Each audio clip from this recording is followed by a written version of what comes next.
unbearable. The protagonist's husband, influenced by his sister-in-law's constant drama, began to justify her actions, saying that it was difficult to care for a disabled person.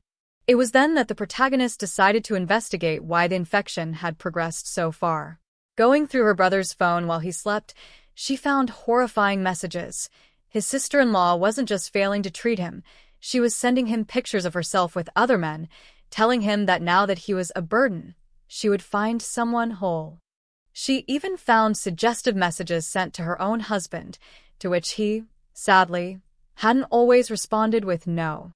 The final confrontation erupted one afternoon when the protagonist arrived home early from work and found her sister-in-law in the master bedroom, wearing her clothes and drinking wine with her husband, while her brother wept in agony in the next room, unattended. Without saying a word, she recorded the scene, packed her sister-in-law's belongings in garbage bags, and threw them into the hallway. Her husband tried to defend the woman, but she showed him the messages and the evidence of the medical negligence that had nearly killed her brother. Ultimately, the protagonist filed for divorce and sold the apartment. With her own money, she helped her brother settle into an adapted house in the village with his parents, where he could begin his rehabilitation with a prosthesis. Her sister-in-law, finding herself homeless and facing a negligence lawsuit, disappeared from their lives, while her ex-husband ended up alone, realizing too late that he had traded a solid home for a toxic illusion.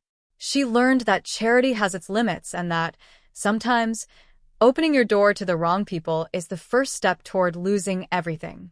This story invites us to reflect on how horror can hide in plain sight, camouflaged in the everyday life of a home or behind the mask of respectable grief. It teaches us that silence is the refuge of injustice and that indifference can be just as lethal.